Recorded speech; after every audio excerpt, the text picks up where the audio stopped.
எடுத்துக்கோங்க 2 நாளாகமம் 21ஆம் அதிகாரம் 1வது வசனம். கவனிங்க, யோசபாத் தன் பிதாக்களோடு நித்திரை அடைந்து, கவனிங்க, தாவீது நகரத்தில் தன் பிதாக்களின் அண்டையிலே என்னங்க அவன் அடக்கம் பண்ணப்பட்டான். அவன் ஸ்தானத்திலே அவன் குமாரனாகிய யோராம் ராஜாவானான். ராஜா ஆயிட்டான். இப்ப தயவு செஞ்சு கவனிங்க, இஸ்ரவேலின் ராஜ்யம் ஒன்றாகத்தான் இருந்தது. யுனைடெட் கிங்டம் ஒரு ராஜ்யமா தான் இருந்தது. சாலமோன் அந்த ராஜ்யத்தை ஆளுகை செய்த போது கவனிங்க, 40 ஆண்டுகள் அந்த தேசத்துக்கு யுத்த பயமே இல்லாமல் போய்விட்டது.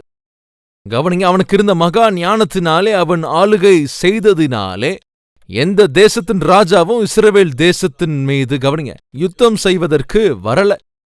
சாலமோனுக்கு எதிராக யுத்தத்துக்கு வரவே இல்லை. அதற்கு காரணம் என்னன்னு கேட்டீங்கன்னா, சாலமோனுக்கு இருந்த அந்த ஞானமாக இருக்கலாம், அவன் ஏற்பாடு செய்து வைத்த அந்த ரதங்களாக இருக்கலாம், அவன் கொண்டிருந்த கவனிங்க யுத்த ஆயுதங்களாக இருக்கலாம். இவைகளுக்கு முன்பு எந்த ராஜ்யமும் நிற்க முடியல. அப்படிங்கிறதுனால யாருமே யுத்தத்துக்கு முன் வரல. யுத்த பயமே இல்லாம போயிருச்சு. சத்ருவின் பீதி இல்லாமல் போய்விட்டது. கடைசியில பயமும் பீதி இல்லாம சாலமோன் வாழ்ந்து கொண்டிருந்த நாட்களிலே என்ன பண்றதுனே புரியாம பெண்களுக்கு பின்னால போயிட்டான். பெண்கள் மேல் ஆசைப்பட்டு ஸ்திரீகளை அப்படியே மோகித்து யாரையாவது அழகா பார்த்துட்டு அவங்கள உடனே அப்படியே கல்யாணம் பண்ணிக்கிறான். விளைவாக 1 2 700 பேர் மனையாட்டிகள், 300 பேர் மறுமனையாட்டிகள், மொத்தம் கூட்டுனா 1000 பேர். ஒரு பொண்ணுகிட்ட போய் திரும்ப அந்த பொண்ணுகிட்ட வரணும்னா அவனுக்கு 3 வருஷம் ஆகுங்க கூட்டுனா. அந்த விதத்துல அவன் கவனிங்க கல்யாணத்துக்கு மேல திரும்ப கல்யாணம் பண்ணிக்கிட்டு கல்யாணத்தை தொடர்ந்து இன்னொரு கல்யாணம். தேவனுக்கு அதிக கோபத்தை மூட்டினான். தேவன் சாலமோனை கண்டித்தார். நீ செய்கிறது என்ன? மோவாபியர்கள், அமோனியர்கள், ஏதேமியர்கள், சீதோமியர்கள், இப்படி எல்லா ஸ்திரீகளையும் கல்யாணம் பண்ணிக்கிட்டு அருவருப்பான காரியங்களை செய்து வருகிறாய். சாலமோனே, நீ செய்கிறது தப்பு என்று தேவன் திட்டவட்டமாக அவனை கண்டித்தார். இருந்துமே கண்டுக்கலங்க அத. தேவனே இறங்கி வந்து சாலமோனை கண்டித்த போது அந்த சாலமோன் தன் புத்தியை மாத்திக்கவே இல்லைங்க. அதன் விளைவாக தேவன் சாலமோனிடத்தில் சொன்னார், உன்னுடைய ராஜ்யத்தை உன் கரத்திலிருந்து நீக்குவேன். உன்கிட்ட வேலை பார்க்கிற ஒரு ஆளுக்கிட்ட அந்த ராஜ்யத்தை ஒப்ப கொடுக்க போகிறேன். உன் ராஜ்யத்தை 2 துண்டுகளாக்கப் போகின்றேன் என்று கவனிங்க. தேவன் அன்று சாலமோனுடைய அந்த அருவருப்பான காரியங்களை பார்த்து இந்த ராஜ்யத்தை 2 துண்டாக ஆக்கிவிட்டார். அதன் விளைவாக இஸ்ரவேல் தேசம், அதேபோல் யூதா தேசம் அப்படின்னு 2 ராஜ்யங்கள் அங்கே வந்தன.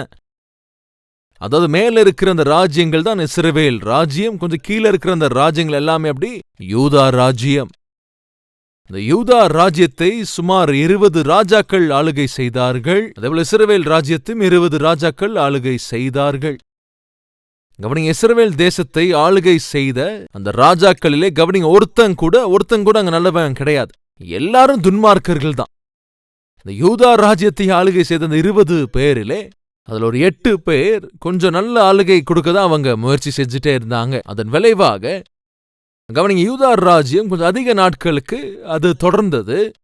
ஆனால் இஸ்ரவேல் அந்த ராஜ்யம் கெட்டு போனதுனாலே, கெட்டு போகிறதுனாலே சத்துருக்களாக இருந்த கவனிங்க அசீரியா சாம்ராஜ்யம் வந்து இஸ்ரவேல் தேசத்தை தகர்த்து போட்டு இஸ்ரவேல் ஜனங்களை அடிமைகளாக கொண்டு போனார்கள். கவனிங்க, இதெல்லாம் எப்போ நடந்ததுன்னா கிறிஸ்துவுக்கு முன் 721 இஸ்ரவேல் தேசத்தை நாசமாக்கி போட்டு சத்துருக்கள் கவனிங்க இஸ்ரவேல் ராஜாவையும் தூக்கிட்டு போயிட்டாங்க. அதே மாதிரி சில மக்களையும் அவங்க அப்படியே தூக்கிட்டு போயிட்டாங்க. தேசம் நாசமாகி விட்டது. ஆனா யூதா ராஜ்யத்தை நம்பிக்கைக்குரிய ராஜாக்கள் ஆளுகை செய்தார்கள். கவனிங்க, அதுல ஒருத்தர் தான் யோசபாத். யாருங்க? யோசபாத். யோசபாத் அப்படிங்கிற ராஜா ரொம்ப நம்பிக்கையா, உண்மையா, தேவன் மீது பயமும் பக்தியும் கொண்டு அவன் ஆளுகை செய்தான். ஒரு சந்தர்ப்பத்திலே சத்ரு திடீரென்று அவர்கள் மேல் வந்தபோது யோசபாத்துக்கு என்ன பண்றதுனே தெரியாத போது சத்ரு அங்க செய்தி அனுப்புறான், பாரு உன் தேசத்தை எப்படி நாசமாக்க போறேன் பாரு, துண்டு துண்டாக்க போறேன் பாரு, வெட்டி போட போறவங்க எல்லாரையுமே. என்னை என்னால் வரைக்கும் யாருமே எதிர்கொள்ள முடியவில்லை, நீ எதிர்த்து நின்றுவையா, உன் தேவனால் எதிர்த்து நிற்க முடியுமா அப்படின்னு சொல்லி ஒரு லெட்டர் எழுதுறான். யோசபாத் அந்த லெட்டர் அப்படியே வச்சுக்கிட்டு நேரடியா உபவாசம் இருந்து தேவனுடைய ஆலயத்துக்கு போய் அந்த லெட்டர் தேவனுடைய ஆலயத்துல வைத்து கண்ணீர் சிந்தி ஜெபிக்கிறான். ஐயா, என்ன பண்றதுன்னு எனக்கு ஒன்னும் புரியல ஆண்டவரே, கை கால் எனக்கு விளங்கவே மாட்டேங்குது. இந்த சத்ருவா இருக்கிற இந்த ராஜா எங்களுக்கு எதிரா இப்படி ஒரு திட்டத்தை தீட்டி இருக்கான். எங்களை யுத்தத்துல தோற்கடிச்சிருவேன்னு சொல்றான். இந்த தேசத்தை அப்படியே தன்வசம் ஆக்கிக்குவேன் அப்படின்னு சொல்றான். இதோ ஆண்டவரே, சவால் விட்டு ஒரு லெட்டர் எனக்கு அனுப்பி இருக்கிறாப்பா. என்ன பண்றதுன்னு ஒன்னும் புரியல ஆண்டவரே. இது உண்மைதான். அந்த ராஜா இதுவரைக்கும் எந்த யுத்தத்துல அவன் தோர்த்ததா சரித்திரமே இல்ல. எந்த தேசத்தை எதிர்த்து போறானோ அந்த தேசத்தை அப்படியே கைப்பற்றிடுவான்.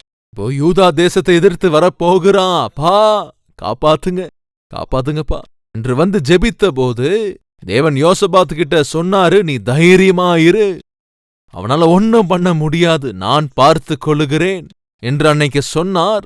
அவர் சொன்னபடியே அந்த சத்ருவையும் அந்த சேனையும் தேவன் கவனி அன்று அவர் தோற்கடித்தார். சுமார் 135,000 பேரை இந்த சேனைய தேவன் அன்னைக்கு தோற்கடித்தார். அவங்க மூட்டையை கட்டிட்டு ஓட வேண்டியதா இருந்தது. கவனிங்க, ஜெபத்தினாலே இந்த யோசபாத் வெற்றியை சாதித்து தன் தேசத்தையும் அவனால் அன்று காப்பாற்ற முடிந்தது. அவ்வளோ நல்ல ஒரு ஆவிக்குரியவன். இந்த கதை எல்லாத்தையும் உங்களுக்கு எதுக்கு சொல்றேன்னா, ஒரு அற்புதமான ஆவிக்குரியவன் அந்த யோசபாத். கண்களை மூடுங்க, வாங்க சேர்ந்து ஜெபிக்கலாம். எல்லோரும் இந்த ஜெபத்துல நாம ஒருமனப்படலாம்.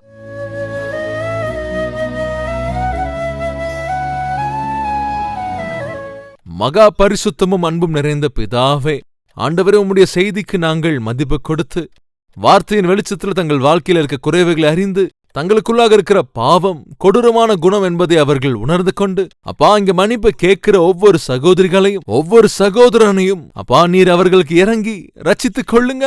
ஒவ்வொரு பாவத்திலிருந்து விடுவீங்க அப்பா, விடுவீங்கப்பா. உச்சந்தலை தொடங்கி கால் பாதம் வரைக்கும் அப்பா எங்கள் பாவங்களை மன்னிங்கப்பா.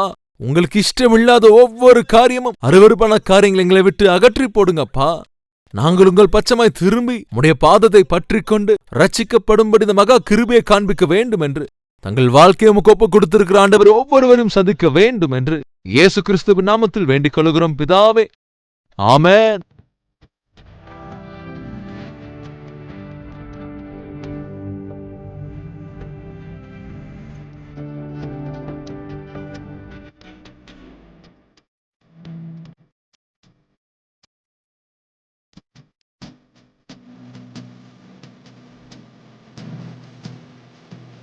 இந்த சுருக்கமான செய்தி உங்களுக்கு ஆசீர்வாதமாக இருந்திருக்குமென்றால் பிறருக்கும் ஷேர் செய்யுங்கள், லைக் செய்யுங்கள். அதோடு கூட உங்களுடைய கமெண்ட்டையும் எழுதுங்கள். தேவனுக்கு சித்தமானால் நாளை மறுபடியும் நாம் சந்திக்கலாம். ஷாலோம்.